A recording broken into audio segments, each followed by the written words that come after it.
Bismillahirrahmanirrahim. Assalamualaikum warahmatullahi wabarakatuh. Waalaikumsalam warahmatullahi wabarakatuh. Alhamdulillah, nahmaduhu wa nasta'inuhu wa nastaghfiruh. Wa natubu ilaihi wa na'udzu billah min syururi anfusina wa min sayyiati a'malina. Man yahdihillah fala mudhillalah wa man yudlilhu fala hadiyalah. Asyhadu an la ilaha illallah wahdahu la syarikalah wa asyhadu anna Muhammadan abduhu wa rasuluhu. Allahumma salli wa sallim wa barik ala nabiyyina wa habibina Muhammad sallallahu alaihi wa ala alihi wa sallam wa ala alihi wa sahabatihi wa man sara ala nahjihi wa tamassaka bi sunnati ila yaumil qiyamah. Amma ba'd. Ahibbati fillah ummahati rahimanallahu wa iyyakunna. Alhamdulillah, segala puji kita panjatkan kepada Allah Rabbul Izzati wal Jalalah, yang mana pada pagi hari ini kita masih diberikan kenikmatan dalam menuntut ilmu, kenikmatan dalam beribadah, berpuasa di bulan suci Ramadan, dan rahmat kasih sayangnya sehingga Allah berikan ampunan yang tak terhingga. Allah berikan ajran azimah, ganjaran yang sangat amat besar, sehingga kita bisa mendapatkan, insya Allah, semoga kita semua dari ibadah yang kita lakukan saat ini sampai nanti di akhir Ramadan, ibadah kita diterima di sisi Allah Subhanahu wa Ta'ala, dan juga diberikan ampunan darinya, serta diberikan ganjaran yang berlipat ganda di sisi Allah Subhanahu wa Ta'ala. Amin ya Rabbal Alamin. Akhwati fillah, rahimani wa rahimakumullah. Langsung saja di pembahasan kali ini kita akan melanjutkan pada pembahasan sifatus shaumin Nabi sallallahu alaihi wasallam berkaitan dengan yuridullahu bikumul yusra wa la yuridu bikumul usra. Allah Subhanahu wa taala yuridullah, menginginkan, arada yuridu. Allah menginginkan bikum, kepada kalian, al-yusra, yasir, sahlun, ya, kemudahan, wala yuridu, dan tidak menginginkan kepada kalian al-usr, yaitu kesukaran, sesuatu yang membuat kita sulit untuk beribadah kepada Allah Subhanahu wa taala.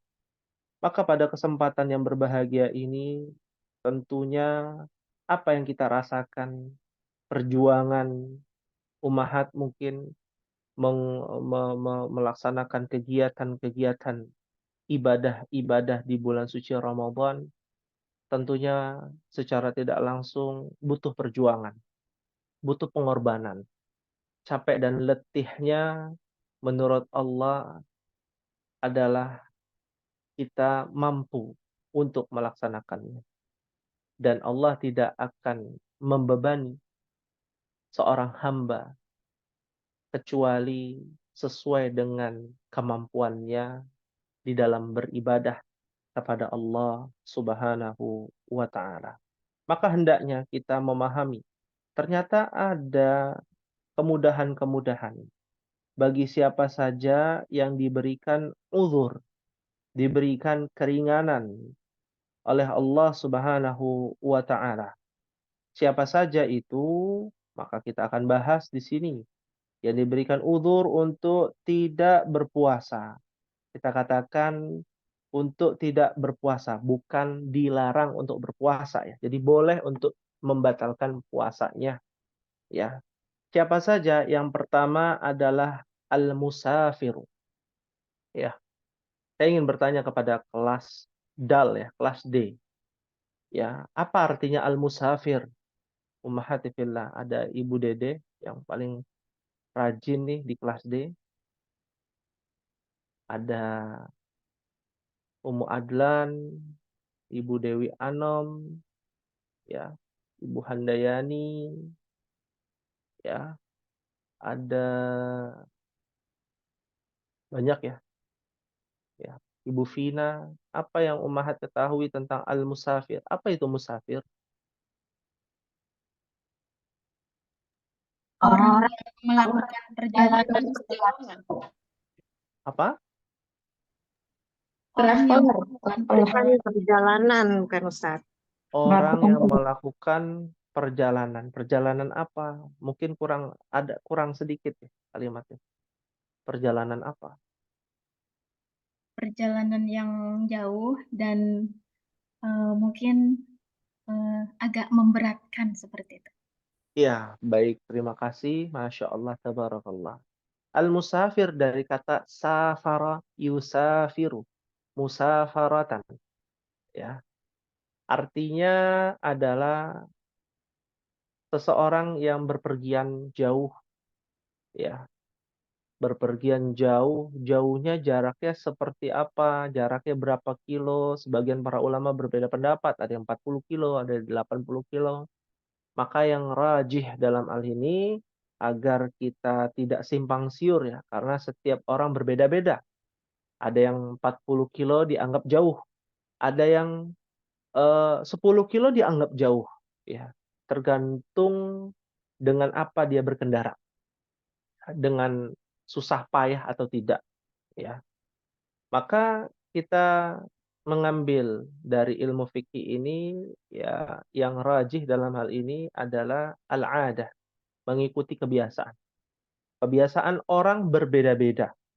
Antara Ummu Adlan dengan Ibu Dedeh berbeda. Ummu Adlan sudah biasa pergi jauh naik pesawat gitu ya, dan sudah dianggap bukan musafir karena sudah biasa pulang pergi ya.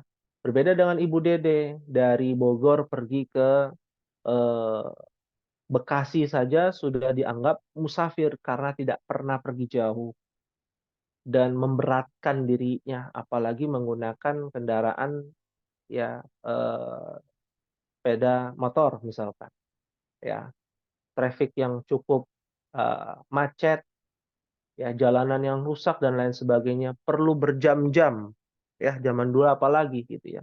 Maka tergantung kepada kondisi dan kebiasaan, ya. Maka orang musafir ini diberikan keringanan, rukhsah. Ya, lihat di sini wuridat ahadits aw waradat ahaditsus sihahun fiha takhirul musafiri fis shaum. Wala nansa anna hadhihi rahmah ilahiyata ilahiyati dzukirat fi asna'il kitabil majid. Telah dijelaskan dari banyak hadis sahih. Sahih jamaknya adalah sihah. Sihahun. Di dalamnya pilihan orang yang musafir di dalam puasa, ya. Dan kita tidak boleh lupa bahwa Allah sang yang memiliki rahmat, yang memberikan kasih sayangnya, ya, telah menjelaskan, telah menyebutkan di dalam ayatnya yang agung dan mulia, ya. Di dalam ayatnya yang Maha Pengasih lagi Maha Penyayang, ya. Allah katakan, "Wa man kana maridan aw 'ala safarin fa'iddatun min ayyamin ukhra. Yuridullahu bikumul yusra wa la yuridu bikumul 'usra." Ya. Dan barang siapa yang sakit atau dalam berpergian jauh sesuai dengan kebiasaannya, fa'iddatun min ayyamin ukhra, digantilah dengan hari yang lain, maka terhitung hutang, ya. Terhitung hutang. Allah menginginkan kemudahan dan Allah tidak menginginkan kesulitan. Ya. Akan tetapi ini sebuah pilihan umat. Jangan sampai wajib untuk membatalkan puasa ketika safar. Ya. Tidak wajib karena hukumnya adalah sebuah pilihan. Sebagaimana dalam riwayat Sa'ala Hamzah, ya. Hamzah bin Amru al-Aslami bertanya kepada Rasulullah, ya, a'asumu fis safar. Apakah aku berpuasa ketika safar ya Rasulullah? Ya, karena kondisinya ya di mana beliau ya Hamzah bin Amr Al-Aslami ya radhiyallahu taala anhu banyak melakukan safar. Ya. Faqala Rasulullah SAW, Nabi SAW bersabda, "Sum in syi'ta wa aftir in syi'ta." Ya, puasalah jika engkau berkehendak, ya, jika mampu, jika mau puasa. Kalau tidak, maka berbukalah. Artinya di sini sebuah pilihan bagi orang-orang yang safar, silakan. Yang mau berpuasa, silakan. Yang tidak berpuasa. Karena dia tidak berdosa, akan tetapi dia harus mengganti di hari yang lain.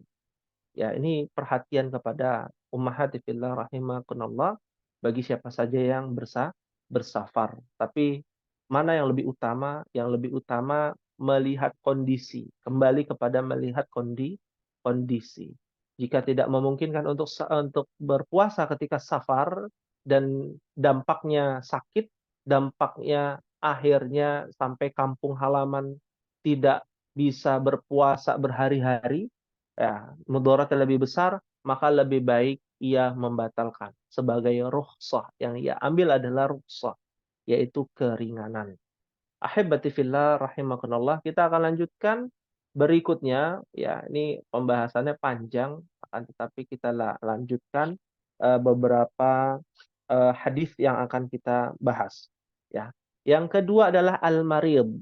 Ya, maridu, al-maridu artinya adalah orang yang sakit. Ya, Allah Subhanahu wa taala menjelaskan bahwa orang yang sakit, wa man kana maridhan, tadi telah dijelaskan ya di dalam surah Al-Baqarah ayat 185. Juga menjadi udzur syar'i agar dia tidak berpuasa. Ya, abahallahu lil maridil fitra rahmatan bihi wa taysiran alaihi wal maradul mubihu lil fitri huwa alladhi yuaddi ma'as sawmi ila darurin في النفس أو زيادة علة أو يخشى معه تأخر الشفاء والله أعلم.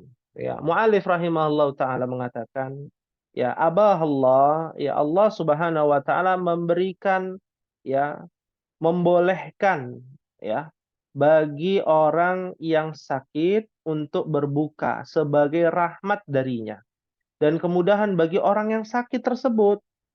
Ya, dan sakit yang membolehkan berbuka adalah sakit yang apabila dibawa berpuasa akan menyebabkan suatu mudarat.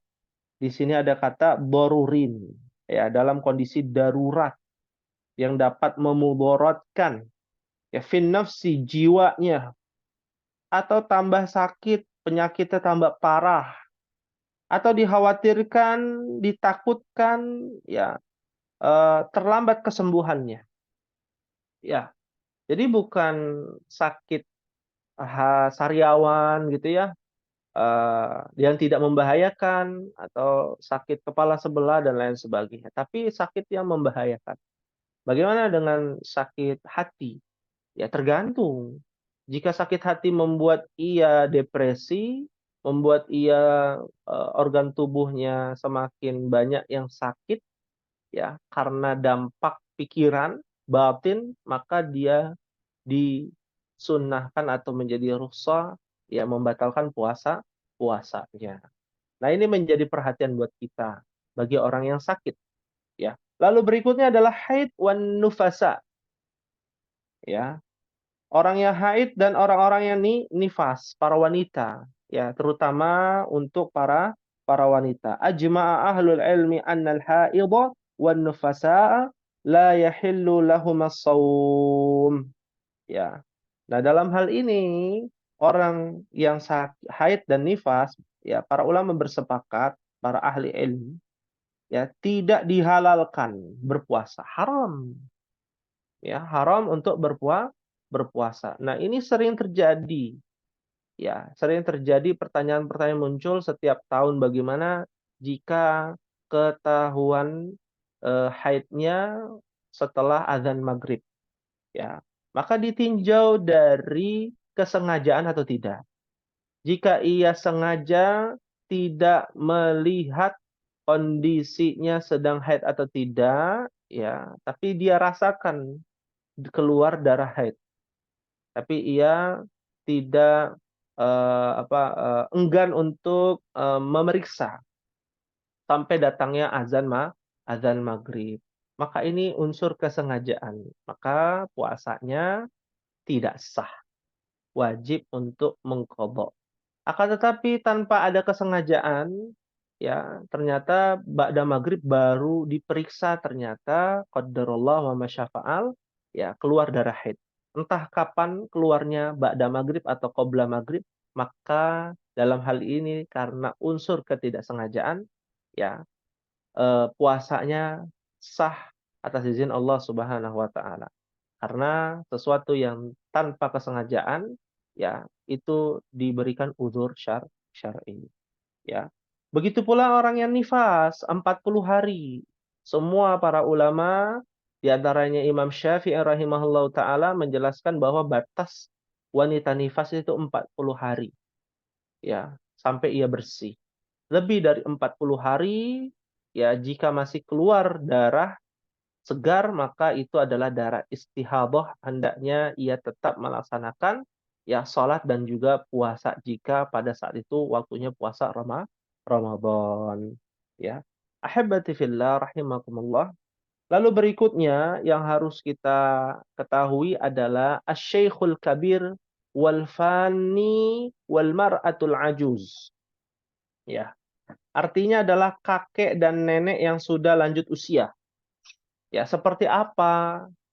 Apakah indikator yang beruban, ya, yang keriput, ya, anak muda sekarang sudah keriput, sudah ada yang keriput, sudah ada yang beruban. Bukan itu indikatornya. Indikatornya adalah lihat pendapat Ibnu Abbas radhiyallahu taala anhuma. Ya, qala Ibnu Abbasin radhiyallahu anhuma, asy-syaikhul kabiru wal mar'atul kabiratu la yastati'ani ay yasuma fayut'amani makana kulli yaumin miskinan. Ya, dalam riwayat Bukhari, Ibnu Abbas menjelaskan ya bahwa orang tua baik laki-laki dan perempuan, ya Syekhul Kabir kakek-kakek, wal mar'atul kabirah, ya yaitu nenek-nenek, ya la yastati'ani, dia tidak bisa berpuasa. Dia tidak mampu ayyasuma berpuasa. Tidak bisa. Mungkin karena sebab fisik, karena sebab pikun, karena sebab ya lupa tadi kan, pikun juga ya, atau karena kesehatan yang menurun seperti anak kecil kembali kan, apa namanya orang tua. Tidak bisa dipatokkan dan ukurkan dengan usia ya, usia 50 tahun ke atas atau 60 tahun ke atas ya, terkadang yang 60 tahun ke atas masih bisa puasa. Terkadang yang 70 pun ada yang masih bisa puasa. Tapi ada pula yang umur 60 sudah tidak bisa puasa. Karena faktor tidak mampu untuk melaksanakan ibadah puasa. Ya. Maka apa yang harus ia lakukan? Hutang ini ditunaikan dengan cara apa? Dilunasi dengan cara apa? Bukan dengan diqadha, tapi dengan memberi makan fakir miskin. 1 orang 1 hari. Berarti masuknya ke dalam fidyah. Ya. Nah, ini yang harus diperhatikan ahibati fillah rahimani wa rahimakumullah, ya, terkait dengan orang tua yang sudah tidak mampu untuk berpuasa. Lalu berikutnya, ya, yang jadi pertanyaan juga adalah siapa yang menyalurkan, ya siapa yang melunasi. Dalam hal ini adalah pihak keluarga, ya, terutama anaknya yang mampu. Jika semuanya tidak mampu, ternyata tetangganya melihat, maka tidak ada kewajiban, akan tetapi tetangga ya ataupun orang di sekitarnya, lingkungan sekitarnya ya bisa membantu untuk memberi makan fakir miskin setiap hari 1, ya. Bentuknya apa fidyahnya nanti akan kita bahas ya. Yang pasti fidyah itu diberikan kepada fakir miskin, bukan orang kaya ya, bukan anak yatim, bukan orang yang terlilit hutang atau 8 asnaf yang telah disebutkan di dalam surah At-Taubah ayat 60. Ya. Akan tetapi hanya kepada fakir miskin, memberi makan dalam bentuk makanan jadi ya, ataupun makanan yang belum jadi ya. Nah, ini yang harus diperhatikan, ya. Lalu berikutnya, ya, yang kelima dalam hal ini, al-hamilu wal murdi'u, ya. Yang kelima adalah ibu hamil. Murdi', ibu menyusui, ya. Ibu hamil dan ibu menyusui diberikan keringanan untuk tidak berpuasa. Ya, bukan berarti kalau diambil silakan, kalau tidak juga tidak mengapa. Ya, sebagaimana telah dijelaskan min azimir rahmah, ya, min azimin rahmatillah bi'ibadihi du'afa an rakhasa lahum fil fitr wa man haula'il hamil wal murdi'. Ya. Di antara rahmat Allah yang agung kepada hamba-hambanya, ya, yang lemah dalam hal ini adalah Allah memberikan rukhsah keringanan pada mereka yang untuk berbuka puasa. Ya, ibu hamil, ibu menyusui itu diberikan rukhsah. Ya, nah, bagaimana cara mengganti, melunasi? Ya, para ulama menjelaskan yang pertama adalah ia mengqadha. Ya, jika ia mampu untuk mengqadha puasanya, ya. Kalau dia tidak mampu untuk mengqadha puasanya, maka dia ganti dengan yang namanya membayar fidyah, ya. Diganti dengan fidyah, ya. Kalau tidak mampu. Syarat dia mampu bagaimana? Ya, ibu hamil misalkan, ya, dia bisa untuk berpuasa, ya, di hari selain Ramadan, ya, dan dia bisa mengatur, ya, asupan gizi si janin. Ibu menyusui pun sama, bisa mengatur asupan gizi si dedek bayinya, ya, sehingga, ya, tidak membahayakan, tidak rewel, tidak stunting, ya, naudzubillah. Apabila itu terjadi, la yukallifullahu nafsan illa wus'aha. Allah itu tidak akan membebani. Maka ganti saja dengan fidyah jika tidak mampu. Ya, dan syarat tidak mampu juga adalah bertumpuk-tumpuknya apa? Hutang puasa. Seumpama tahun ini hamil, ya, tidak berpuasa selama 30 hari, 29 atau 30 hari, dan memang tidak sanggup. Karena ada yang Allah berikan kemudahan, ya, ibu hamil yang kuat, fisiknya kuat, janinnya kuat, dia mampu untuk berpuasa. Ya, ketika ia mampu untuk berpuasa dan tidak mengganggu, ya, asupan gizi si janin, maka dia tetap boleh berpuasa. Tapi ada sebagian, ya, ibu-ibu yang tidak mampu dalam hal ini, tidak mampu untuk berpuasa karena dapat membahayakan janinnya ataupun bayi yang ia susui. Maka hendaknya ia bisa mengqadha di hari yang lain. Jika tidak mampu, ternyata tahun depan, ya, masih menyusui karena tahun ini hamil, tahun depan masih menyusui karena minimal atau batas maksimal untuk menyusui bagi kaum wanita di dalam syariat Islam adalah umur 2 tahun. Maka setelah itu disatu. Ya. Maka dalam hal ini kita sampaikan bahwa mengqadha jika mampu. Jika tidak mampu adalah, ya, memberikan makan fakir miskin, yaitu membayar fidyah, ya. Ahibati fillah rahimani wa rahimakumullah. Kita akan lanjutkan, ya, ummahati fillah. Nanti insyaallah siapkan pertanyaan terbaik, ya, untuk sesi tanya jawab nanti jam 10, ya. Lalu berikutnya terkait dengan al-iftar, ya. Terkait dengan al-iftar, buka puasa setiap Afwan hari. Ustaz, Ya, boleh silakan. tanya? Boleh, Itu kan silakan tadi sekarang boleh. batasnya 2 Hmm, tahun ya Ustaz ya. Ini hmm, 2 tahun Samsiah atau 2 tahun Komariah ya Ustaz ya? Terus Nah, Ustaz.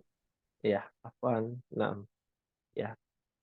Ada pertanyaan muncul, ya. Pertanyaan ini adalah batas, ya, usia, ya, disapih atau dia sudah tidak boleh meminum ASI, ya itu di usia berapa? Usia 2 tahun ya dari kelahirannya, ya. 2 tahun dari kelahirannya ini apa? Ya misalkan baik itu Masehi ataupun Qamariyah atau Hijriyah, ya. Dihitung dari 2 tahun usia tahun Masehi ataupun tahun Hijriyah. Karena hanya berbeda sedikit ya waktunya antara tahun Masehi ataupun tahun Hijriyah dan diperkirakan saja ya di umur 2 tahun atau kurang lebih 1 tahun 8 bulan, 1 tahun 10 bulan itu sudah mulai disiapkan karena proses untuk disapi itu masing-masing anak karakternya berbeda-beda. Ada yang cepat, butuh waktu cepat, dan ada yang butuh waktu lama, bahkan berbulan-bulan baru bisa disapi. Ya, seperti itu. Wallahu a'lam bishawab. Baik. Terkait dengan, kita lanjutkan dulu ya Ummahat, terkait dengan al-iftar. Ya, kita bicara iftar, apa itu buka puasa. Ya, banyak sekali hadis-hadis yang bersebaran terkait dengan bacaan iftar, ya buka puasa, ya. Seringkali kita mendengar buka puasa dengan membaca doa Allahumma laka sumtu wa bika amantu wa ala rizkika aftartu birahmatika ya arhamar rahimin. Ternyata di dalam hadis tersebut ya terdapat kecacatan. Hadis yang dhaif, lemah dalam hal ini, ya. Maka dari itu hendaknya kita tidak menggunakan hadis tersebut sandarkan kepada Nabi Shallallahu Alaihi Wasallam. Ya, oh berarti nggak boleh dong. Nah ini harus diperhatikan Ummahat.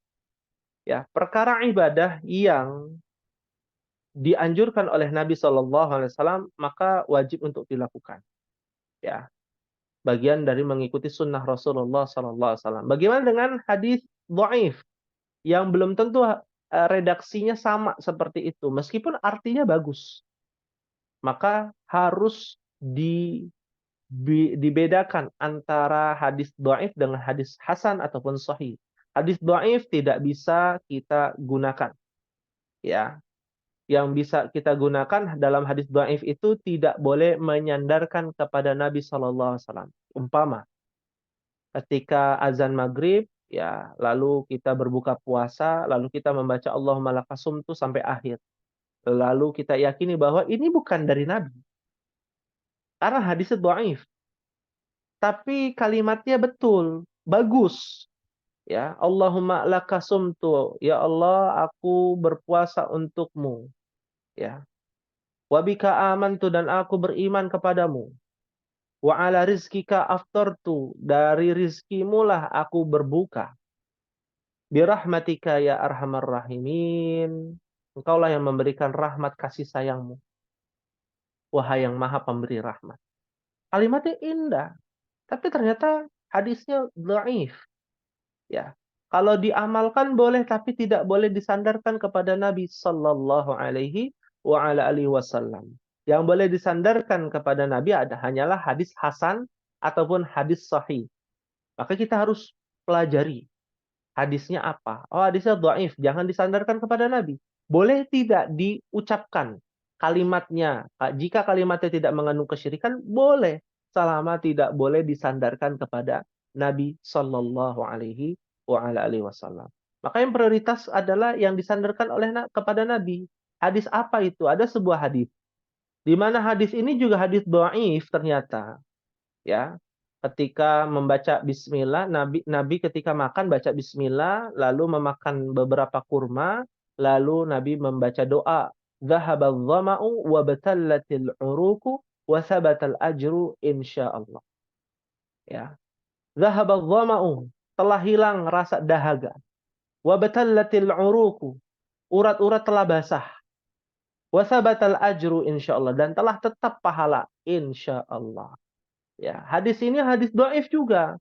Akan tetapi ada redaksi hadis yang sama yang mengangkat hadis tersebut.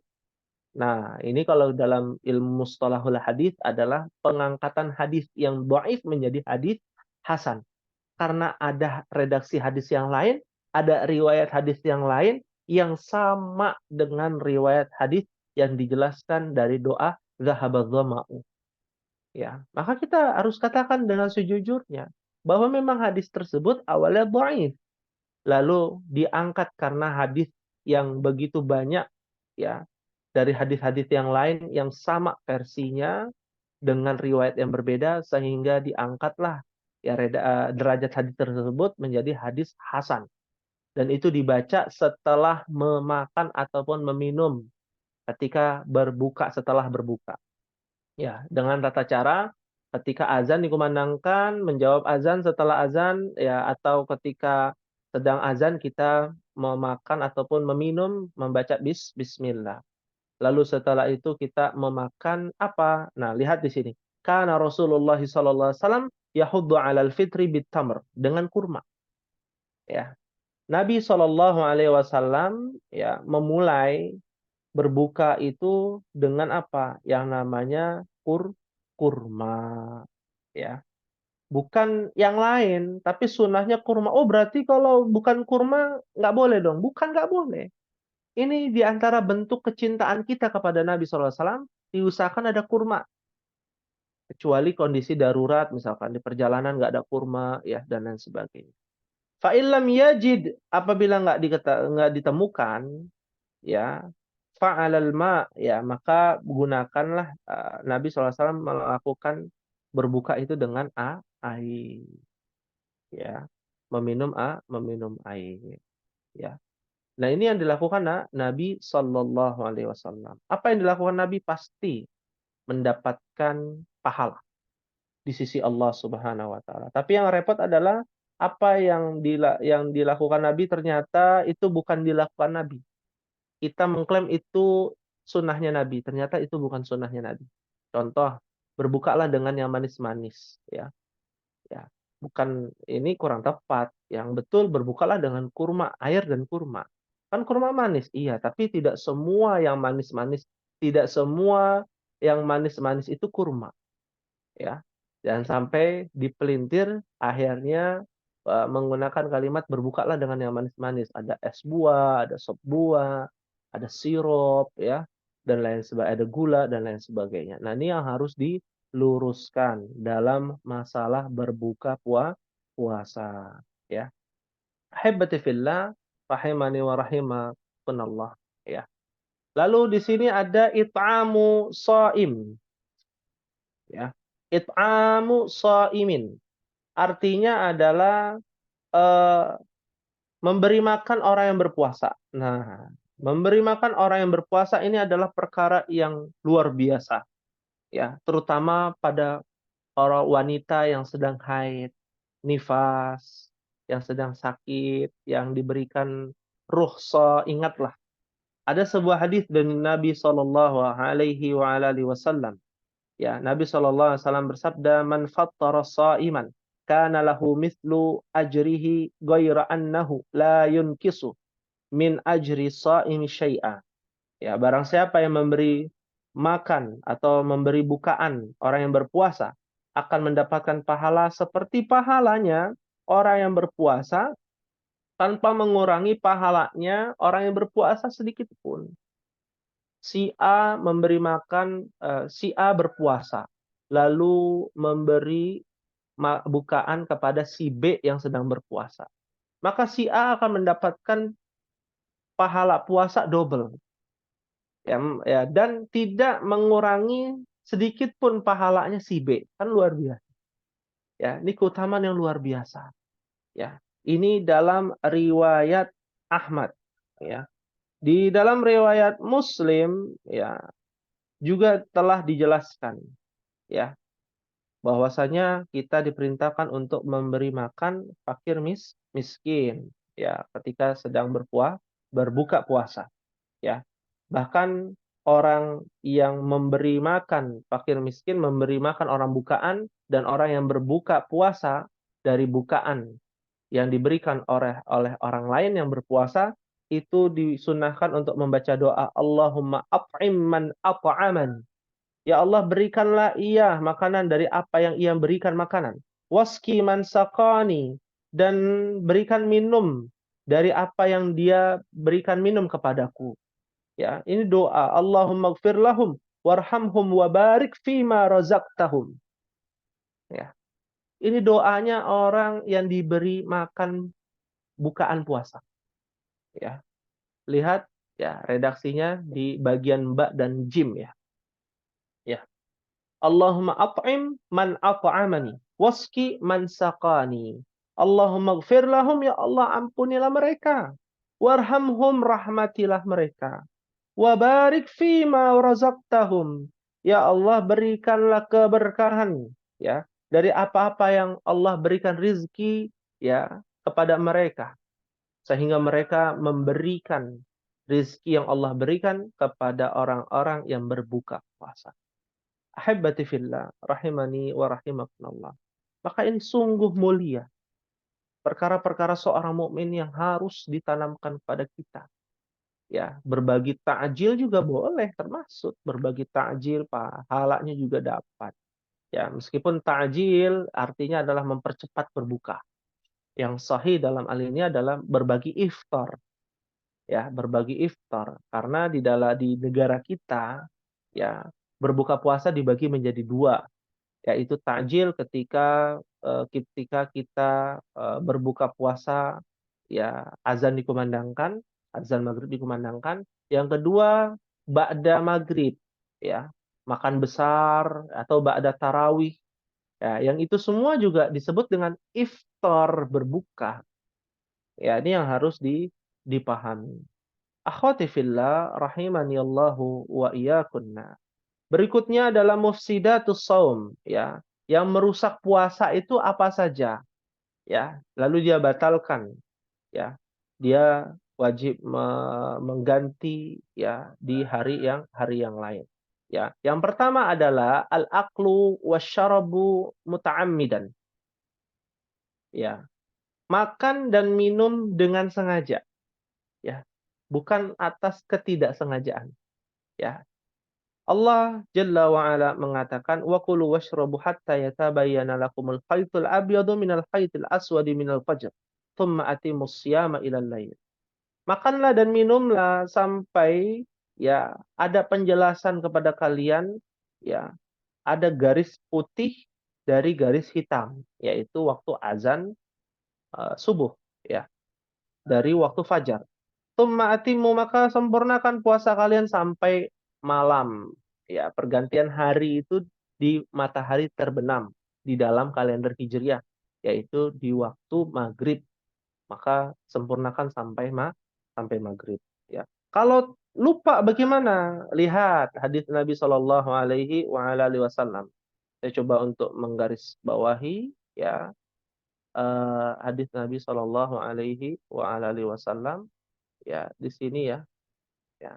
Nabi Shallallahu Alaihi Wasallam bersabda, ya, "Idza nasiya fa'akala wa syariba falyutimmu saumahu fa innama at'amahu Allah wa saqahu." Apabila ia lupa, lalu dia makan, dia minum, maka sempurnakanlah puasanya, karena sesungguhnya Allah yang memberi makan dan minum kepadanya.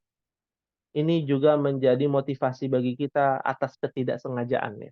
Kalau tidak sengaja maka Allah berikan ya kesempurnaan untuk melanjutkan berpuasa dan Allah berikan makanan dan minumnya karena dia lupa ya. Dan ini yang harus diperhatikan. Banyak hadis yang menjelaskan tentang makan dan minum dengan sengaja itu membatalkan ya.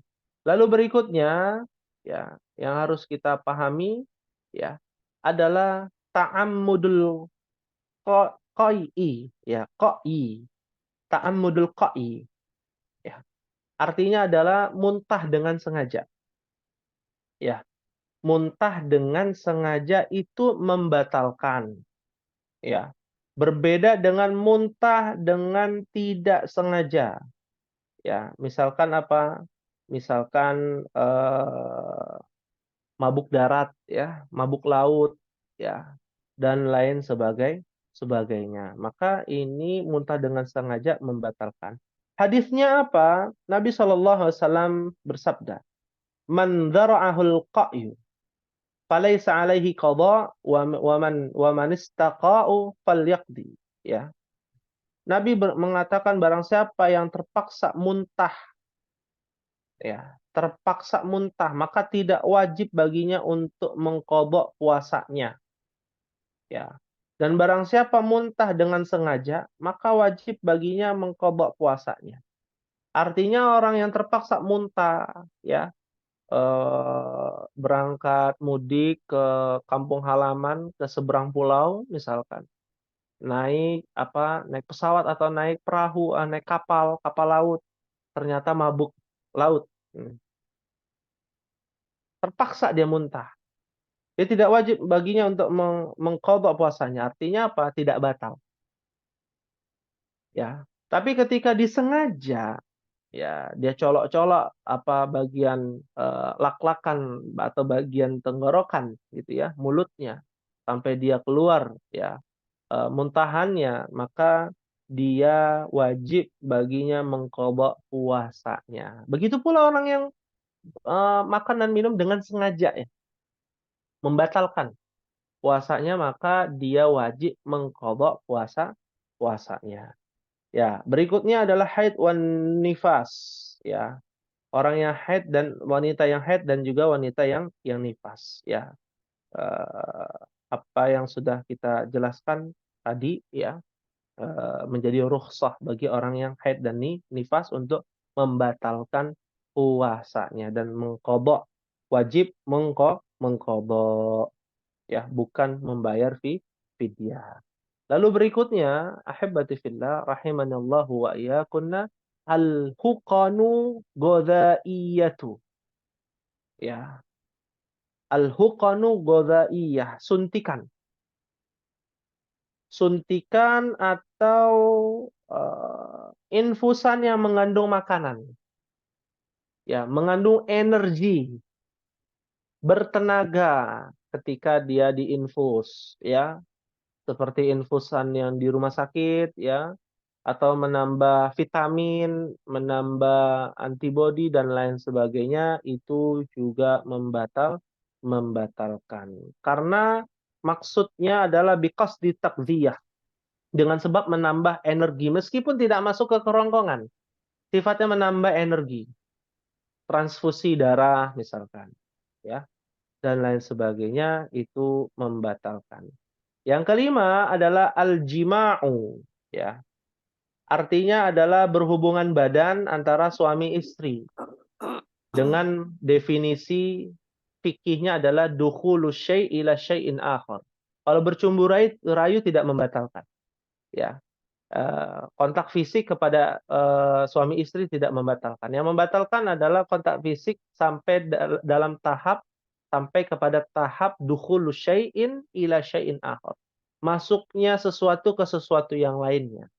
Ya, kalimatnya indah di dalam ilmu fikih. Jadi masuknya sesuatu ke sesuatu yang lainnya, yaitu bersetubuh, maka dia membatalkan puasanya ya. Dan orang yang berjima ya akan wajib bukan mengqadha tapi membayar kafarah. Penghapusan dosanya dia adalah dengan membayar kafarah. Kafarahnya apa? Ya, ini sedikit informasi sebelum nanti akan dibahas tentang qadha, fidyah dan juga kafarah. Kafarah ya dalam bentuk memberi memerdekakan budak ya.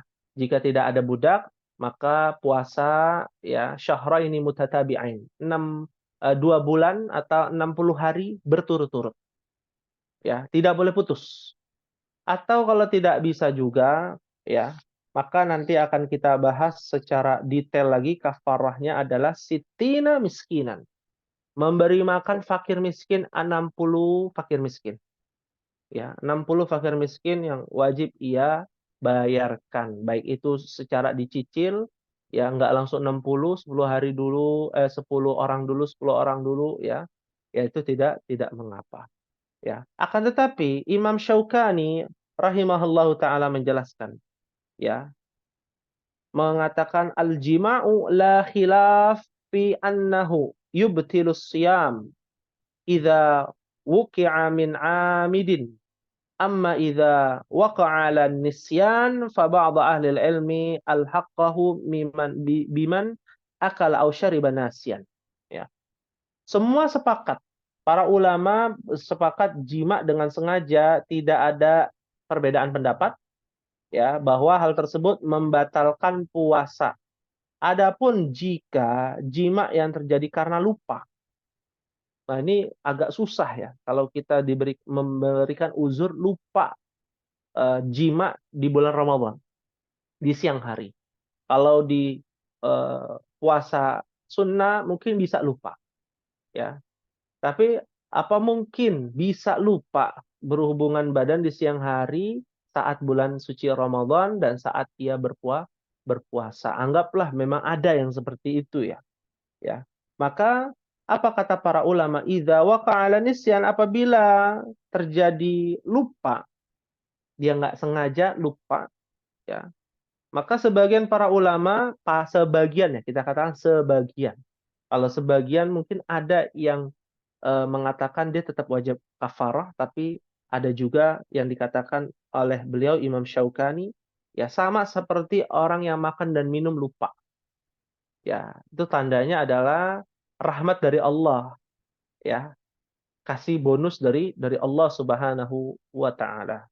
Ya, wallahu taala a'lam bishawab. Ya, ini yang harus dipahami. Lalu sedikit tambahan-tambahan terkait dengan qada, ya. Qada itu sunnahnya adalah diakhirkan. Ya. Kalau dia tidak mampu untuk mengqada di awal. Ya. Sebagaimana Aisyah, karena agama Islam itu mudah. Ad-dinu yusrun. Agama Islam itu mudah, jangan mempersulit. Akhirnya dak-dikduk, ya, deg-degan, khawatir, ya, tidak sampai gitu ya. Sampai ke tahun berikutnya, bulan Ramadan berikutnya, akhirnya buru-buru untuk mengqadha. Dan qadarullah ketika buru-buru mengqadha ternyata mudaratnya lebih besar. Nah, ini juga berbahaya. Nah, sebagaimana dari Sayyidatu Aisyah radhiyallahu taala anha, wa kana yakunu alayya shaum, ya. Kana yakunu alayya shaumu min ramadana fama astati'u an aqdihi illa fi Sya'ban. Ya, ada kewajiban yang Aisyah harus tunaikan, yaitu puasa. Karena Aisyah juga pernah bolong puasanya karena haid, ya, di bulan Ramadan. Maka aku ganti, ya, aku mampu untuk menggantinya kecuali di bulan Sya'ban, mendekati Ramadan berikutnya. Kalau memang tidak mampu, ya. Nah, dan qadha ini sifatnya adalah mendapatkan pahala yang tadinya tertunda di bulan Ramadan. Ya. Berdasarkan firman Allah dalam surah Al-Mu'minun ayat 61. Ulaika yusari'una fil khairat wa hum sabiqun. Ya. Telah dijelaskan, ya, bahwasanya yang namanya orang yang ingin mendapatkan pahala pasti dia akan bersegera untuk mendapatkan ampunan, ya, dari Rabb-nya, ya, yaitu Rabb kalian Allah Subhanahu wa taala. Apa-apa yang telah berlalu maka segera tunaikan, hutang-hutang segera tunaikan, lebih cepat lebih baik. Sekali Aisyah saja istri Rasulullah nggak sanggup, ya, di awal boleh di akhir untuk melaksanakan mengqadha puasanya, ya. Ahabbati fillah rahimani wa rahimakumullah. Lalu ada kafarah. Nah, kafarah juga sama ya. Nah, tadi telah dijelaskan, ya. Membebaskan fakir miskin, ya.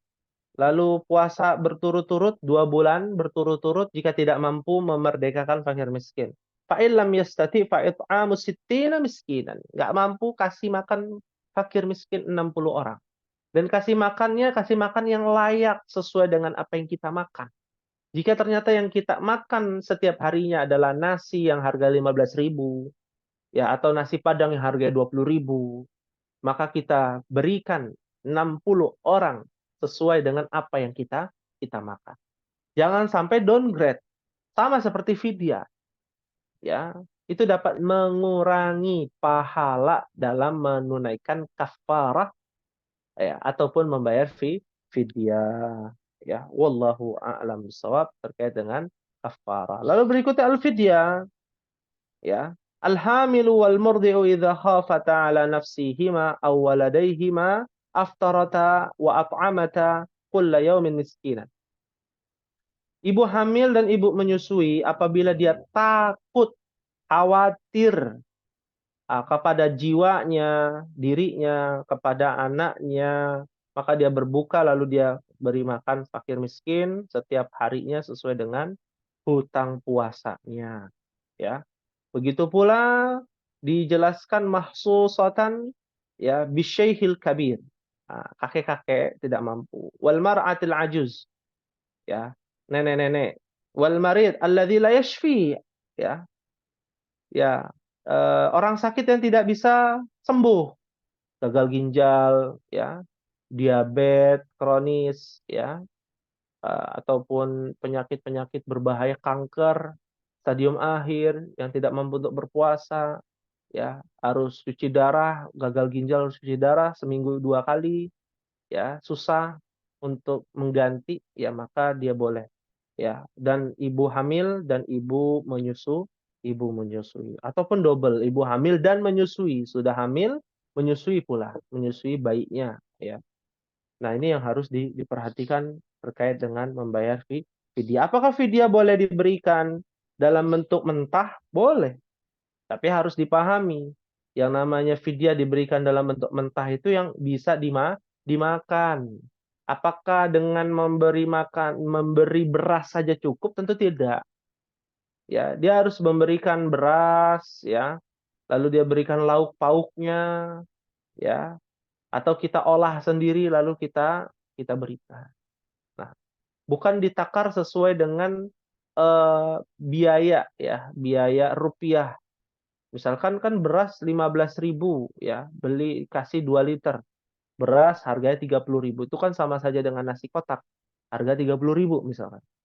Maka ini membebani, ya, fakir miskin yang seharusnya dia bisa makan, ya, bisa kebutuhan sehari-hari, dia hanya diberikan beras tanpa adanya lauk pauk. Nah, ini juga harus diperhatikan. Ahibati fillah rahimani wa rahimakumullah, ya. Di sini berikutnya ada pembahasan tentang Lailatul Qadar. Ya, beberapa hari lagi kita akan memasuki 10 hari terakhir di bulan Ramadan. Ya, saya akan menjelaskan sesingkat-singkat mungkin, sejelas-jelas mungkin, ya. Dari keutamaannya kita tahu keutamaan dalam surah Al-Qadar ayat 1 sampai ayat 5. Ya, di mana Lailatul Qadri khairum min alfi syahr. Bayangkan malam Lailatul Qadar itu lebih mulia, lebih baik daripada 1000 bulan. 1000 bulan, 1 tahun ada 12 bulan, maka 1000 bulan dibagi 12 bulan. Kurang lebih 83 tahun kita beribadah. Ada perbedaan waktu di malam tersebut. Di malam tersebut sama waktunya dengan 83 tahun di dunia. Ya. Nah, ini menjadi perhatian luar biasa, ya. Nah, Nabi SAW bahkan benar-benar fokus kepada 10 malam terakhir. Apakah di waktu yang ganjil, ya? Nah, memang ada hadis yang menjelaskan di waktu yang ganjil, ya. Akan tetapi Imam Syafi'i menjelaskan tidak harus di malam ganjil, tapi yang pasti adalah taharrau, ya, Lailatul Qadri fil ashril awakhir min Ramadan. Ya. Nah, hadisnya adalah carilah malam Lailatul Qadar di 10 malam terakhir Ramadan. Meskipun ada redaksi lain yang mengatakan witr au autara, ya, di waktu ganjil. Ya, kalau kita meyakini hanya di waktu ganjil saja, yang terjadi adalah kita sibuk dengan di malam ganjil saja. Atau bahkan perbedaan yang menjadi kebingungan bagi kita yang puasanya dahulu seperti Muhammadiyah. Berbeda tentunya waktu ganjil ya di 10 hari terakhir dengan ikut pemerintah. Perbedaan antara pemerintah dengan Muhammadiyah. Mungkin tanggal 21 adalah tanggal 21 NU ataupun 21-nya Muhammadiyah berbeda. Maka mana yang lebih utama? 10 malam terakhir kita fokus untuk beribadah. Kata pada malam itu kita beribadah seperti orang yang beribadah 83 tahun lamanya. Ya, adanya time skip di situ. Ya, waktu yang bergulir lebih cepat. Ya, dari segi pahala. Ya, di malam Lailatul Qadar. Nah, waktunya, ciri-cirinya kita langsung ke bahas ciri-cirinya terakhir ya. Nanti kalau ada pertanyaan dipersilakan ya. Alamatuha. Ciri-ciri malam Lailatul Qadar. Ya. Ciri-ciri malam Lailatul Qadar yang kita lihat langsung kepada hadis Nabi SAW. Diriwayatkan dari Ubay radhiyallahu taala anhu. Ya, siapa yang tak kenal Ubay? Ya, Ubay di sini adalah Ubay bin Ka'ab. Ya, Ubay bin Ka'ab salah satu orang sahabat yang menghafal Al-Qur'an. Ya, Ubay bin Ka'ab ini meriwayatkan hadis dari Nabi SAW bahwa Nabi SAW bersabda, "Sabihatu Lailatul Qadri tatlu'u syamsu la syia'a laha ka'annaha tasad hatta tartafi'a." Ya. Pada hari malam Lailatul Qadar, matahari terbit tidak menyilaukan. La syia'a laha. Ya, tidak menyilaukan. Ya, pada hari malam Lailatul Qadar, matahari terbit tidak menyilaukan. Maksudnya apa? Di waktu pagi harinya tidak menyilaukan. Ka'annaha seakan-akan seperti bejana ya hingga ia meninggi. Ya, redup mataharinya, tidak menyilaukan. Ya, dalam riwayat yang lain, ya Ibnu Abbas, yang paling jelas nih riwayat Ibnu Abbas radhiyallahu taala anhuma. Ya Rasulullah SAW bersabda, ya Lailatul Qadri Lailatul Samhatun, taliqatun, la haratun wala baridatun. Ya, tusbihu syamsu sabihatuha dha'ifatan hamra. Malam Lailatul Qadar adalah malam yang indah, cerah, ya. Samhah indah, taliqah cerah, ya. La harah wala baridah. Tidak panas, tidak dingin. Keesokan harinya, ya, pagi harinya matahari itu terbit melemah kemerah-merahan. Ya, tidak redup. Jadi yang dijelaskan itu tandanya setelah malam Lailatul Qadar. Ya, agar kita bersemangat nih di malam Lailatul Qadar ini. Ya, wallahu taala a'lam bishawab. Apabila ada yang ingin ditanyakan dipersilakan. Dari Ibu Rahma di sini mengangkat tangan, silakan. Baik, Ustaz. Assalamualaikum. Barakallahu fikum, Ustaz. Saya ada sedikit beberapa pertanyaan, Ustaz. Yang pertama, itu yang terkait fidyah itu. Untuk fidyah misalkan dia bekerja, Ustaz, dan dia juga hamil dan menyusui. Nah, yang lebih utama itu yang membayar fidyah itu dia karena dia bekerja atau suaminya.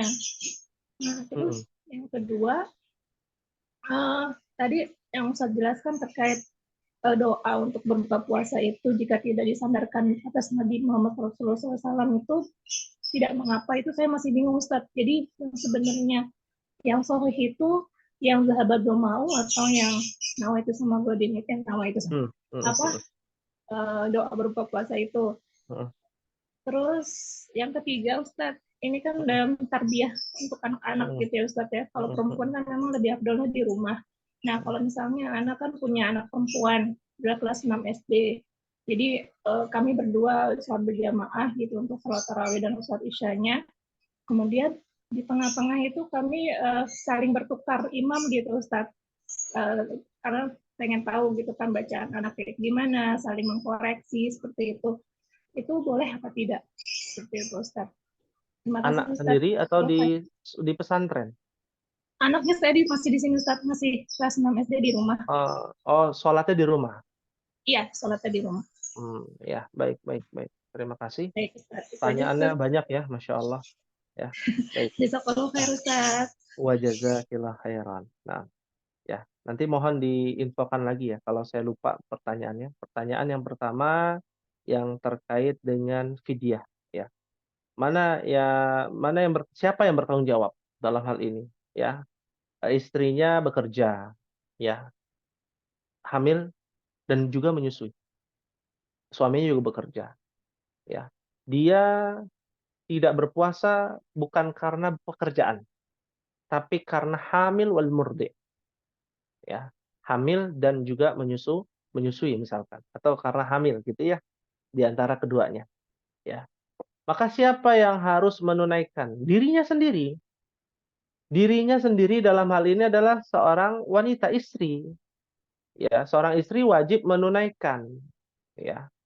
Lalu uangnya dari mana? Apakah dari harta si istri, ya, hasil kerjanya, atau dari harta suami? Ya. Maka dalam hal ini ada kewajiban suami untuk menunaikan menafkahi istri. Ya. Nah, ini yang harus dipahami tentang hak suami istri ya dalam berumah tangga. Jangan sampai istri tidak diberikan hak, hanya diberikan kebutuhan sehari-hari. Ya, ini sering terjadi di antara masyarakat kita. Ya, ada satu rumah tangga, ya, bahtera rumah tangga yang begitu besar, ya, mungkin istrinya nggak kerja, suaminya bekerja, lalu suaminya memberikan, ya, ini buat kebutuhan sehari-hari. Ya, tidak dijelaskan, nah ini buat kamu pribadi, ya, itu ada haknya. Kebutuhan untuk makan sehari-hari, untuk pendidikan anak, itu harus dibagikan. Ya. Atau dengan metode ini semuanya buat kamu kebutuhan sehari-hari, buat kamu pribadi, dan juga untuk kebutuhan pendidikan anak. Maka harta tersebut bisa digunakan untuk membayar fidyah. Ya. Bisa digunakan untuk membayar fidyah. Atau dari hasil jeripayahnya. Karena istrinya bekerja, ya maka dia boleh, maka kedua-duanya boleh untuk disalurkan, digunakan harta tersebut untuk membayar fidyah. Ya, semua harus atas kesepakatan bersama. Al-muslimuna ala syurutihim kata Nabi sallallahu alaihi wasallam. Ya, seorang muslim itu harus sesuai dengan apa? Syarat ataupun dengan akad ya, ikatan ya dari akadnya. Nah, akadnya dalam suami istri, tentu harta yang diberikan dari suami itu menjadi harta istri, harta bersama. Ya, jika memang kebutuhan yang disalurkan dari suami memberikan kewajibannya nafkah kepada istri hanya dalam bentuk kebutuhan sehari-hari, bukan pribadi, maka dia harus izin. Ya, saya izin untuk memberi makan fakir miskin karena saya wajib membayar fidyah. Ya, saya izin untuk memberi sedekah kepada orang tua saya. Ya, istri wajib memberi izin jika akad ketika memberi nafkah, suami memberikan nafkah kepada istri hanya untuk kebutuhan anak dan juga kebutuhan makan hari-hari. Maka harus diperjelas. Ya, harus diperjelas teruntuk para istri ya, menanyakan perihal kebutuhan sehari-harinya, kebutuhan nafkahnya. Apakah memang harus dispesifikan atau memang untuk semuanya? Jangan sampai ya terjadi miskomunikasi dan yang kita tidak harapkan kesalahpahaman. Wallahu a'lam bishawab. Ya. Yang kedua apa tadi Ibu Rahma? Itu Ustadz yang doa Oh, Allah doa. Baik. suntuk itu Ustadz Ya, yang doa Allah disandarkan. malakasuntuh. Ya, baik-baik. Terima kasih Ibu Rahma. Jadi begini ummahati fillah, semua ibadah harus berdasarkan dalil. Dalil apa? Dalil yang sahih. Dari Al-Qur'an pasti sahih, maupun As-Sunnah. Nah, di dalam As-Sunnah, dalam hadis-hadis ada redaksi hadis yang sahih, riwayat yang sahih. Sahih juga terbagi-bagi lagi gitu ya. Ada hasan, hasan hadis yang baik yang bisa diterima. Itu ditinjau dari mana? Ada ilmunya terkait dengan mustalahul hadis. Nah, ternyata yang meriwayatkannya thiqah, dapat dipercaya, tapi hafalannya buruk. Nah, itu para ulama tuh yang mempetakan, oh ternyata ini hadisnya dhaif. Ya, kenapa dhaif? Karena hafalan si periwayat ini buruk. Ya, sebegitunya disiplin dalam meriwayatkan hadis Nabi Shallallahu Alaihi Wasallam. Dan ternyata banyak penjelasan hadis Allahumma lakasum itu adalah hadis dhaif tanpa ada ditingkatkannya derajat. Ya, artinya apa? Hadis dhaif tidak bisa digunakan ya dalam rangka menyandarkan amalan tersebut dari Nabi Shallallahu Alaihi Wasallam. Ya, ini yang harus dipahami. Tapi kalau kita baca bagaimana Ustadz? Ya, tergantung kepada niat. Ternyata kalau kita baca nih, kita baca, ya saya pengen baca aja. Besok saya mau baca, tapi besok enggak. Bukan menjadi suatu keharusan. Seperti halnya doa ghairu muqayyad, ya. Zikir ghairu muqayyad, ya. Artinya adalah doa dan zikir yang tidak terikat. Ummahat mau berdoa pakai bahasa Indonesia dalam hati, boleh tidak? Boleh. Silakan.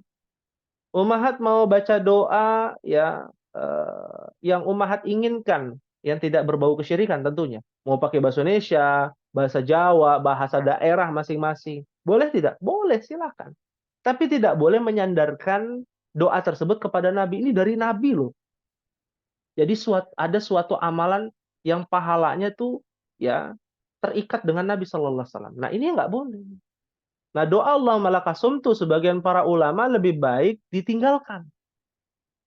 Ya. Dan sebagiannya lagi memberikan rukhsah, keringanan. Ya silakan kalau mau baca, tapi bukan dari Nabi. Jangan diwajibkan membaca setelah berbuka puasa, wajib membaca Allahumma lakasumtu. Karena hadisnya dhaif, bukan dari Nabi Sallallahu Alaihi Wasallam. Ya. Nah itu juga bagian dari ghair muqayyad, kalimat-kalimat ataupun doa-doa yang dipanjatkan oleh kita dan doanya baik ya.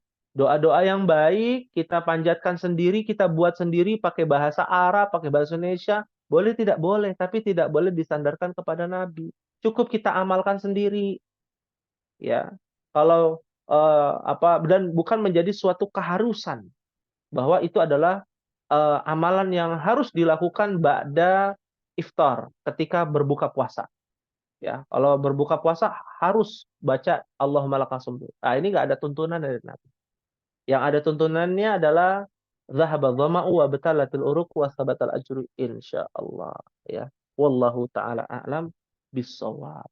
Jadi kalau mau baca jangan disandarkan kepada Nabi dengan cara apa? Tadi ya, tidak diyakini, tidak menjadi suatu keharusan ya, dan sifatnya adalah doa sendiri. Ya, pakai bahasa Indonesia silakan. Ya, tapi yang utama doa dari Nabi dulu. Ya, bismillah, makan kurma, baca Allahumma dhahaba dhama'u wa batalatil uruq wa sabatal ajru. Ini yang lebih utama. Wallahu a'lam bishawab. Lalu yang ketiga terkait dengan anak kecil yang menjadi imam. Begitu ya, Bu Rahma? Nah, Ustaz, iya. Iya. Dalam rangka pembelajaran, silakan. Ya, di rumah sholat tarawih jadi imam dalam rangka pembelajaran dan dibantu. Nah, dan ini adalah sholat-sholat yang sunnah. Silakan. Dan sholat sunnah tarawih ini tidak wajib di masjid ya. Tidak dan hukumnya tidak wajib. Boleh di masjid, boleh di rumah. Ya, boleh di masjid, boleh di rumah. Yang utama di masjid. Ya. Kalau dia menjadi imam masjid, ya maka hendaknya dia harus dikualifikasi dulu, ya, karena ini adalah kaitannya dengan umat, bukan dalam rangka latihan di masjid kampung misalkan, di masjid umum, ya. Lain cerita di pesantren. Di pesantren memang ada jadwalnya, anak-anak SD, anak-anak SMP misalkan jadi imam untuk pembelajaran. Maka ini tidak mengapa. Di rumah pun demikian. Tapi kalau di masyarakat sekitar bukan untuk latihan. Maka ini tidak diperkenankan. Wallahu a'lam. Bisa dipahami insyaallah? Baik. Terima kasih pada wa jazakillah khairan. Ada lagi yang ditanyakan Ibu Dewi? Nah, Ustaz. Ya, silakan. Ini menyangkut kodo ya. Sebenarnya masih penasaran yang pekan lalu Ustaz. Karena gini, sempat kemarin itu nonton video pendek ya di YouTube itu ada yang bilang di video pendek itu bilang gini, menurut Imam Hanafi dan Hambali untuk ibu hamil dan menyusui itu bisa wajib dikodok. Tapi menurut Imam Syafi'i dan Imam Syafi'i itu wajib bayar fidyah dan dikodok juga gitu Ustaz. Karena kalau waktu itu kan saya cuma bayar fidyah doang. Apakah saya masih harus membayar kodok itu selama 3 tahun saya tinggalkan selama anak 3 ya? Itu sih Ustaz. Terus yang kedua, yang tadi kan Ustaz bilang fidyah itu boleh dibayarkan boleh mentah ya, mentah dalam arti ini entah dalam arti bahan makanan mentah atau dalam bentuk uang. Karena pada saat waktu itu saya mengeluarkan itu dalam bentuk uang karena ada tetangga dekat rumah yang kurang mampu. Mereka memang lagi benar-benar butuh uang untuk berobat ya. Lagi itu waktu itu sakit keras. Dan saya nggak banyak berpikir, udahlah kasih aja gitu. Dia mungkin lebih membutuhkan, saya pikir gitu. Terus yang ketiga nih Ustadz, menyangkut malam Lailatul Qadar. Bagaimana dengan para wanita yang sedang haid atau nifas gitu. Sedangkan tidak mau ingin mendapatkan, maksudnya tidak mau meninggalkan, maksudnya ingin dapat, tapi pada saat itu sedang dalam keadaan haid atau nifas gitu. Apa yang harus kami lakukan gitu para perempuan itu? Ya, baik. Jazakallah khair. Wa jazakallah khairan. Ya, seperti biasa karena pertanyaan banyak satu-satu ya. Saya menjawab ya. Saya coba mencerna ya terkait dengan qadha. Tadi telah dijelaskan oleh Ibu Dewi mendengar ada video singkat ya menjelaskan bahwa beberapa para ulama berbeda pendapat. Iya, memang dalam 4 mazhab berbeda pendapat. Ya, akan tetapi perlu dipahami ya. Semua perbedaan pendapat itu harus berdasarkan dalil ya. Dalil dalam hal ini sudah jelas terkait dengan fidyah ya, ibu hamil dan ibu menyusui. Dalam riwayat Ibnu Abbas sudah jelas ya, jika dikhawatirkan ya. Meskipun 4 mazhab kita hargai ya, 4 mazhab berbeda pendapat itu biasa. Ya, Imam Syafi'i menyatakan bahwa bagi yang ibu hamil menyusui harus membayar fidyah. Ya, membayar fidyah. Apakah bisa digabung dengan qadha? Silakan digabung dengan qadha. Ya. Tapi Imam Hanafi ya wajib, Imam Abu Hanifah itu wajib untuk mengqadha. Maka dalam hal ini tadi telah dijelaskan terkait dengan ibu hamil dan ibu menyusui apabila dia takut, dikhawatirkan tidak bisa mengqadha puasanya dan juga tidak bisa melaksanakan ibadah puasanya di tahun depan karena hamil. Tahun ini hamil, tahun depan kan otomatis menyusui dan fisiknya lemah. Dia tahu fisik saya lemah. Ya. Tidak bisa dihukumi semua serentak sama. Ya. Makanya para ulama berbeda pendapat. Ya. Kalau fisiknya lemah, maka dia wajib bayar fidyah. Ya. Kalau dia mampu, maka dia mengqadha. Jadi yang utama itu qadha dulu memang. Ya. Tapi la yukallifullahu nafsan illa wus'aha. Yuridullahu bikumul yusra. Allah memberikan kemudahan, bukan kesulitan. Jadi kalau tidak mampu untuk secara fisik, secara janin yang dia ada di dalam perutnya dan juga menyusui, ternyata ASI-nya tidak baik, tidak bagus untuk bayinya karena kondisi puasa, rewel anaknya dan lain sebagainya. Maka dia batalkan, ternyata di Ramadan berikutnya dia belum bisa melunasi karena mengurusi anak. Ya, mengurusi anak yang belum disapi, umur 2 tahun kan begitu. Ya, maka dia wajib membayar fidyah. Tidak boleh menumpuk-numpuk Ramadan sehingga memberatkan dirinya. Oh, Ramadan kali ini 30 hari, Ramadan tahun depan 30 hari lagi, ada 60 hari. Ya, ada 60 hari. Ketika sudah 60 hari, tahun depannya lagi hamil lagi. Wah, repot. Numpuk lagi. Tambah 30 lagi, 90 hari. Ya. Orang yang bayar kafar aja 60 hari berturut-turut, ini 90 hari. Nah, ini yang harus dipahami nih ummahat. Konsep dalilnya harus dipahami.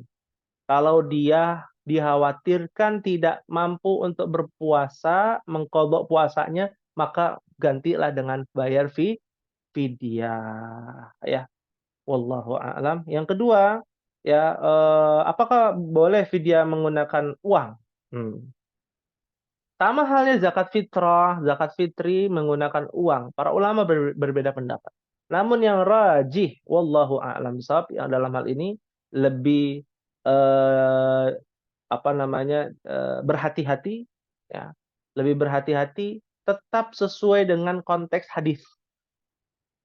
Makanan, bukan uang. Ya. Contohnya untuk fidyah yang mentah itu setengah sok. Setengah sok itu kurang lebih ya 1,25 kilogram beras. Ya, kita salurkan. Kalau bisa dengan lauk pauknya. Ya. Kalau mau nasi kotak ya, atau nasi kotak, nasi padang dan lain sebagainya, nasi rames gitu, boleh disalurkan. Boleh disalurkan dengan apa yang kita makan. Ya, jadi bukan dengan uang. Karena penyaluran uang hanya sifatnya sedekah, bukan fidyah. Ya, sifatnya sedekah, bukan fidyah. Ya. Zakatul fitri juga sama, dengan 1 sok, kurang lebih 2,5 kilogram dan kurang lebih ya, menurut nanti mengikuti pemerintah. Ya. Nah, dalam hal ini beras. Oh, dia nggak butuh beras, Ustadz. Berarti dia bukan fakir miskin. Dia orang mampu. Dia butuhnya uang. Maka salurkanlah dalam bentuk sedekah, zakatul mal. Ini harus diluruskan ummahat. Jangan sampai salah persepsi. Ya, sering terjadi ya, banyak ya yang bertanya, anggota-anggota DKM itu bertanya, ya amil zakat bertanya, ini gimana Ustadz hukumnya zakatul fitrah dengan uang? Fidyah juga dengan uang. Padahal itu buat fakir miskin. Makanan itu buat fakir miskin. Ya, dia kasih apa? Uang. Dikonversikan dalam bentuk uang.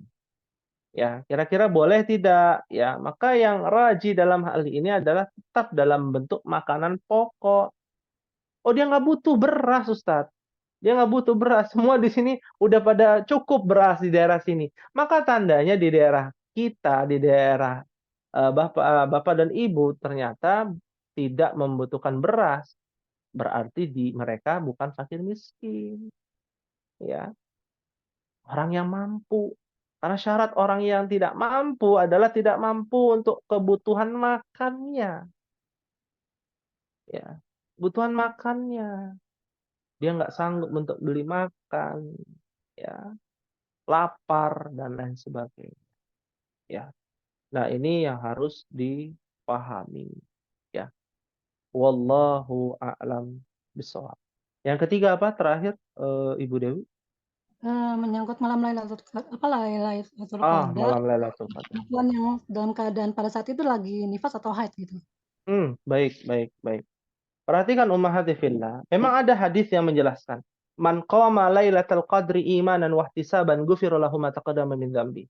Barang siapa yang melaksanakan qiyam, salat sunnah, salat tarawih, salat apa saja di malam Lailatul Qadar karena keimanan dan mengharapkan wajah Allah, Allah ampuni dosa-dosanya yang telah lalu. Ya. Tapi orang yang haid bagaimana? Orang yang nifas bagaimana? Orang yang sakit, ya, yang sakit dan dia tidak bisa sembuh bagaimana? Kakek-kakek, nenek-nenek yang ingin mendapatkan malam Lailatul Qadar tapi tidak mampu. Ya. Maka pada saat itulah ia wajib melaksanakan amalan-amalan selain yang diharamkan. Ya, yang diharamkan ketika haid dan nifas apa? Puasa dan sholat. Berarti sholatlah tidak boleh. Berarti pada malam hari dia zikrullah, zikir pada Allah. Baca Al-Quran, tidak menggunakan mushaf, tidak memegang mushaf. Karena memang ada dalil yang melarang hal tersebut. Ya, dia baca, ya, dia tadabbur, dia bercumbu rayu dengan Sang Pencipta langit dan bumi, meminta ampunan, bersimpuh, ya, menangisi dosa-dosanya, maka ia mendapatkan pahala. Carilah amalan-amalan yang bisa mendatangkan pahala di malam Lailatul Qadar. Meskipun, ya, ada amalan-amalan diharamkan pada saat itu bagi haid dan nifas, salat dan puasa. Ya, salat anggaplah puasa karena di malam hari tidak berpuasa. Salat. Tidak bisa salat dengan amalan-amalan lain. Oh, bagaimana Ustaz, kami mau iktikaf? Ya, apakah di rumah juga iktikaf? Tentu tidak. Iktikaf itu di masjid. Ya, iktikaf itu di masjid. Kalau dia tidak mampu untuk iktikaf di masjid, banyak mudaratnya, berikhtilaf, ya, menggunakan mukena ataupun pakaian yang ma'thur, mencolok bagi para lelaki kaum Adam, ya, maka pada saat itu dia wajib untuk tidak iktikaf di masjid. Ya, dia boleh membawakan makanan, ya, kepada suaminya ketika suaminya iktikaf di masjid dan dia mendapatkan pahalanya iktikaf, ya. Ya, dan malam Lailatul Qadar tidak juga hanya didapatkan di masjid. Ini harus dipahami. Malam Lailatul Qadar tidak harus mendapatkan di masjid. Ya, di jalanan ketika ummahat sedang mudik, ya, mudiknya malam, ya, istirahat sejenak di sepertiga malam, berdoa kepada Allah. Jika ada suaminya sholat di rest area, kalau penuh di pinggir jalan sekalipun, ya, menepi, tidak membahayakan kaum muslimin yang lewat, berzikir kepada Allah sejenak, ya, bersimpuh mengharapkan wajah Allah. Warajulun, ya, seorang lelaki yang senantiasa meratapi dosa-dosanya, fafadat ainahu, zakarullah fafadat ainahu, mengingat Allah pada saat itu, berzikir pada Allah, ya, meminta ampunan kepadanya, ya, memohon dan mengharapkan kepadanya, berdoa kepadanya, fafadat ainahu, sampai air matanya menetes. Ya, bukankah apa yang kita baca dari Al-Quran itu membuat hati kita bergetar? Ya, wa idza dzukirat, ya, apabila dibacakan, ya, innamal mu'minuna alladzina idza dzukirat, apabila seorang mukmin, ya, dibacakan ataupun ketika mengingat Allah, dzakarullah wajilat qulubuhum, hatinya bergetar. Ya, di malam itu hatinya bergetar, hatinya tenang, jiwanya tenang, nyaman, tentram, dan dia bersimpuh meminta ampunan kepada Allah. Dia tidak memikirkan dunianya, yang dia pikirkan pada saat itu adalah akhiratnya.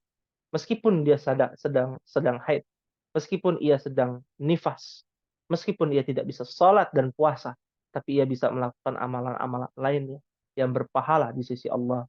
Dan pahalanya ternyata, ya, 83 tahun lamanya selama itu kita berdoa, yaitu 83 tahun.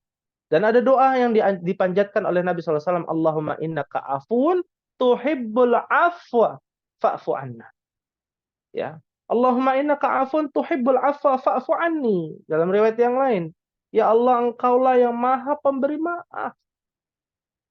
Kita berdoa itu minta maaf kepada Allah di malam Lailatul Qadar. Bukan minta ini, minta itu, karena banyak, ya. Ketika saya kajian ada yang bertanya, bapak-bapak, ya, kalau kita minta rezeki bagaimana Ustadz? Ya, minta istri soleha yang jomblo, ya, minta rumah megah gitu, ya. Ini adalah permintaan yang remeh menurut kami. Karena sesuatu yang besar, yang lebih besar dari itu, ia tidak minta. Yaitu minta ampunan kepada Allah, minta rahmatnya kepada Allah agar dimasukkan ke dalam surga. Karena Allah memberikan surga bukan atas amalan kita, tapi atas rahmat kasih sayang Allah, menjadi hak prerogatif Allah memasukkan siapa saja yang Allah kehendaki ke dalam surga. Ya, tuhibbul afwa, dan engkaulah yang maha mencintai orang-orang yang maaf. Fa'fu anni, maafkanlah kami ya Allah, maafkanlah aku ya Allah. Minta ampun kepada Allah ya di saat mendekati malam Lailatul Qadar adalah sebuah hal yang membuat diri kita semakin dekat kepada Allah Subhanahu wa taala. Wallahu taala alam shawab. Mungkin ada lagi yang ditanyakan? Satu lagi kalau tidak ada. Silakan Ummu Bukhari. Nah, Ustaz Syukran. Ya. Nah, Ustadz kemarin kan saya sempat itu sholat tarawih. Jadi sholat tarawihnya itu di masjid sama Syekh dari Palestina gitu. Nah, pada saat yang rokaat terakhir sholat witir itu dia pakai kunut. Nah, sebenarnya kunut di sholat witir itu sahih atau enggak? Terus kita tuh sebagai makmum kan biasa kita nggak pernah pakai kunut nih, tetap ikutin bacaannya, ikut mengaminkan atau diem aja? Gimana harusnya kita sebagai makmum gitu aja, Ustaz? Syukran, Ustaz. Ya, afwan. Baik. Terima kasih kepada Ummu Bukhari ya terkait dengan yang terjadi pada Ummu Bukhari ya. Adanya sholat tarawih ya. Lalu ketika sholat tarawih ya di akhir sholat witir ada yang namanya kunut witir ya. Kalau kita bicara kunut witir ini termaktub di dalam sebuah hadis Nabi Shallallahu Alaihi Wasallam ya, di mana Nabi Shallallahu Alaihi Wasallam bahkan menganjurkan kita untuk kunut witir dan membacakan doa yang cukup panjang, Allahumma hdina fi man hadait wa afina fi man afait sampai akhir. Ya, jadi hadisnya sahih dari Ubay bin Ka'ab radhiyallahu taala anhu bahwa Nabi sallallahu alaihi wasallam berkunut dalam salat witir. Ya, riwayat Abu Daud dan disahihkan oleh Syalbani rahimahullahu taala. Ya. Nah, ini boleh, tapi yang menjadi pertanyaan para ulama berbeda pendapat. Tentang apa? Disunahkannya pada bulan Ramadan saja, tidak pada bulan lainnya. Inilah pendapat Imam Malik dan Imam Syafi'i. Ya. Dan lebih detailnya lagi dalam pendapat ulama Syafi'iyah bahwa 10 hari terakhir disunahkan untuk kunut witir. Ya, disunahkan untuk kunut witir ya pada 10 hari terakhir. Apakah harus 10 hari terakhir? Tidak. Ya. Setiap hari pun boleh dari tanggal 1 Ramadan sampai tanggal 30 Ramadan. Ya. Kunut witir itu boleh digunakan ya. Dan ini hukumnya apa? Sunnah ya. 10 hari terakhir di bulan Ramadan itu menjadi sunnah Nabi Shallallahu Alaihi Wasallam ya, tentang apa? Tentang kunut witir ya. Nah, ini yang harus diperhatikan. Jadi bukan sebuah hal yang bid'ah gitu ya. Ya, bukan sebuah hal yang bid'ah, tapi sesuai dengan apa yang disabdakan oleh Nabi Sallallahu Alaihi Wasallam. Akan tetapi, ya sunnah yang dianjurkan adalah 10 hari terakhir di bulan Ramadan. Ya, adapun perbedaan pendapat, ya masalah kunut witir apakah di bulan Ramadan saja? Ya, tadi dalam madhab Malik dan madhab Syafi'i, para ulama Malikiyah dan Syafi'iyah itu hanya mengatakan kunut witir hanya dilakukan di bulan Ramadan saja. Tapi dalam madhab Hambali, dalam madhab Hanafi, ya para ulama Hanafi, Abu Hanifah dan juga Imam Ahmad bin Hambal mengatakan tidak juga.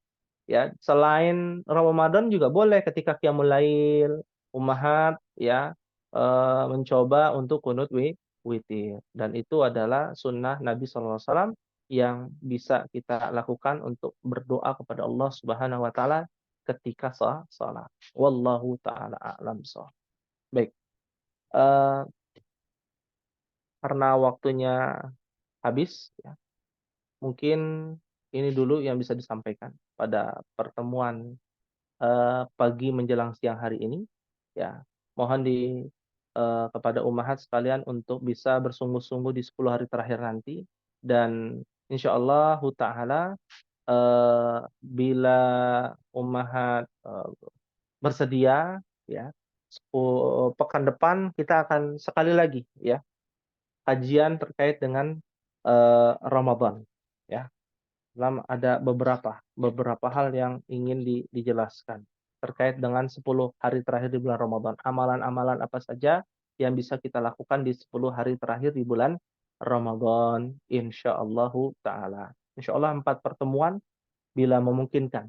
Jika tidak memungkinkan ya maka kita akan liburkan ya. Kembali kepada ummahat sekalian, mungkin masing-masing kelas bisa memvoting untuk pekan depan ya, agar kehadiran itu bisa lebih banyak daripada yang izin ya. Kita berharap demikian ya. Manfaatkan waktu yang ada insyaallah untuk tahasus bahasa Arab ummahat di kelas A, B, C, dan D, serta E, serta I. Semoga bisa berjalan kembali nanti di bulan Syawal dengan niat yang diperbaharui, dengan semangat yang bersungguh-sungguh, dan dengan perjuangan yang tiada henti. Ya, wallahu taala alam shawab. Mungkin ini yang bisa disampaikan. Mohon maaf apabila ada kekurangan. Semoga kita semua amal ibadah kita diterima di sisi Allah Subhanahu wa taala. Taqabbalallahu minna wa minkum. Semoga Allah memberikan diterima amal ibadah kita di sisi Allah Subhanahu wa taala. Amin ya rabbal alamin. Kita akhiri dengan membaca doa kafaratul majlis. Subhanakallahumma wa bihamdika asyhadu an la ilaha illa anta astaghfiruka wa atubu ilaik. Wassalamualaikum warahmatullahi wabarakatuh. Waalaikumsalam warahmatullahi wabarakatuh. Jazakallahu khairan.